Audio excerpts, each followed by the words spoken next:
Key workers. On the 5th of July this year, the NHS turns 70. Its workers play a vital role in supporting our city, but we know that high housing costs pose more of a barrier to recruiting and retaining these essential staff than ever before. 40% of nurses in London are now expecting to leave the capital by 2021 due to high housing costs, and many of the public sector workers are facing the same difficult decision. I'm clear we need to do more to support all Londoners to afford a home in the capital, including public sector workers. Alongside homes based on social rent levels and those for shared ownership, my Affordable Homes programme has introduced London Living Rent homes, which have rents based on a third of local average household incomes and which can help renters save for a deposit to buy a home. Last year, a record number of GLA-funded affordable homes were started, alongside thousands of homes based on social rent levels. This included 6,688 homes for London Living Rent or shared ownership. Public sector land can make a valuable contribution to delivering the affordable homes that Londoners need. My draft London plan clearly sets out that landowners should deliver a minimum of 50% affordable housing across the sites they bring forward. I'm working closely with public landowners, including NHS Trusts, through the London Estates Board, to identify surplus sites and deliver more affordable homes for Londoners. My London housing strategy makes clear my support for approaches that set aside a proportion of homes on land owned by government departments and agencies for key workers such as health and educational professionals. I hope this approach may have a role in the redevelopment of St Anne's Hospital in Haringey, 18 acres of which we've recently bought using money from the Land Fund. NHS workers, along with those working in the public sector, are critical to the future of our city. Well, thank you for that. At the Royal Free Hospital on Monday, the Prime Minister announced the long-trailed increase in NHS spending.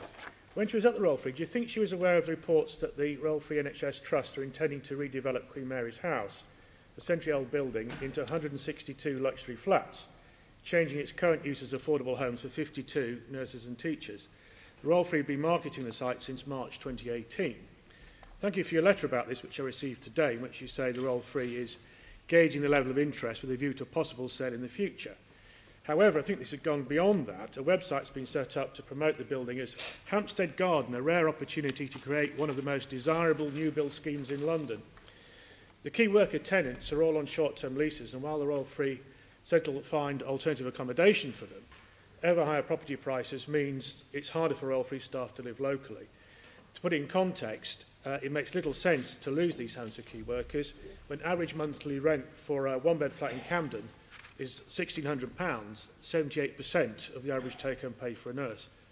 I know from your letter you share my concerns about this. Do you think the loss of 52 affordable key worker homes and the replacement with 162 luxury flats complies with the London plan and your policies?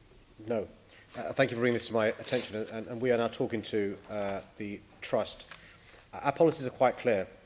The loss of staff accommodation only accepted if it's properly re-provided. Public surplus land, at least half, should be genuinely affordable homes. Because it looks like the Trust has ambitions of more than 150 homes, it will come to us as the GLA Strategic Authority. But I'm hoping the conversation we have with the Trust will bear fruit. But again, as ever, thank you for bringing this to our attention, and we'll make sure we follow this up. Well, thank you for that. Do you think this contrasts with your approach, for example, bringing the previously abandoned cottages at behind West Hampstead Fire Station back into use for key workers in the LFB? Well, actually, I mean, again, thank you. When you were on LFIPA, the work you did to bring this to our attention was really important. You'll be aware that actually this is an example where surplus fire station estate would have just been sold off to the highest bidder, lost forever. As a consequence of representations you made, and the Deputy Mayor is well across this, the good news, which you should be proud of, bearing in mind your involvement, is working closely with the London Fire Brigade on the West Hampstead estate. Those derelict cottages will be refurbished and made available to 8 single-person homes for service workers.